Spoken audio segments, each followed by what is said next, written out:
Fannar Þór Arnarsson, frábær sigur á ÍA í kvöld. Já, það má reyna að segja bara að þessi leikur hafi verið jafn sætur og senst leikum til Víkingsmönnum var svekkjandi. Það var bara frábær sigur í heildina, litið. Þú þurftir að fara út af í leiknum? Já, ég fæ sem sagt olnbogaskot hérna, bara beint hérna á smettið frá, hvað heitir hann, Igor Pesic. Ég veit ekki hvort hann fekk spjaldið eða ekki, en þetta var bara fárlegt sko. Og hérna, ég held fyrst ég væri brotið, hann bara gossaði blóðið, en ég fann að halda núna að þetta sé bara eitthvað auðmýkjaskapur í mér. En þarna, þú lítur að vera mjög ánægð með þína frammistöðu, þú varst að finna þig ansi vel þarna þrátt fyrir að, já, við vorum einu færri.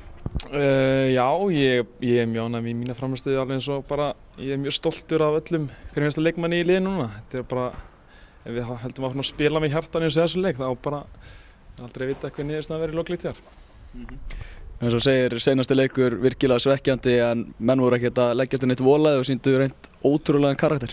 Já, menn voru ekkert að svekkja sig allt of mikið í þessu leik. Við spiluðum mjög vel í seinasta leik, áttum skilja að fá okkur úr, fenguðum ekki, ákveðum bara að gleyma svo leik, mæta sterkja hennan leik sem við gerðum og sýndum bara frábæra frammistöðu í dag. Þarna næsti leikur, það er Stjarnan í bikarnum. Eru menn ekki bara uppgíraðir í þann slag?